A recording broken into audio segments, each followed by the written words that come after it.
萌萌是个多灾多难的小孩儿。为什么说他是多灾多难呢？因为他小的时候听力就不好，3岁快了还不会说话，然后我就带他去医院检查，检查出来他是听力障碍，弱听，然后我就配助听器。3岁多的时候，摔了一下，因为坐我这三轮车摔了一下，查出来脑袋里边长一个鞍上齿囊肿，然后去了北京一个医院，做的是微创，这儿打一个眼儿，把里边那积液给吸出来了。过了1个月呢，一复查又不行了，又长满了，然后又去了天坛医院，做了1次开颅，这块儿嘛，这还有一小疤棱呢，做的剥离，就是4岁多的时候。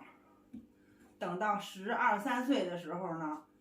这块儿这里边做了植入了一个人工耳蜗，因为它是大前庭有问题，眩晕，植入了一个人工耳蜗，不算手术费就20万。好不容易说盼着长大了，差不多了，没啥大事儿了，突然间的又出了这么一档子大事儿，别长啊！这个脑袋这块是修复的，钛合金网的这个骨瓣，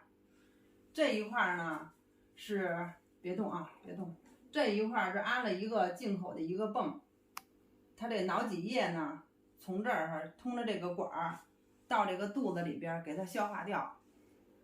现在吧，他这个脑袋就说一点好地方都没有了，整个都严了。别看我们脸上、身上啥事都没有，看不出来，没有伤，但是他的脑袋里边没有啥好地方。多灾多难的孩子，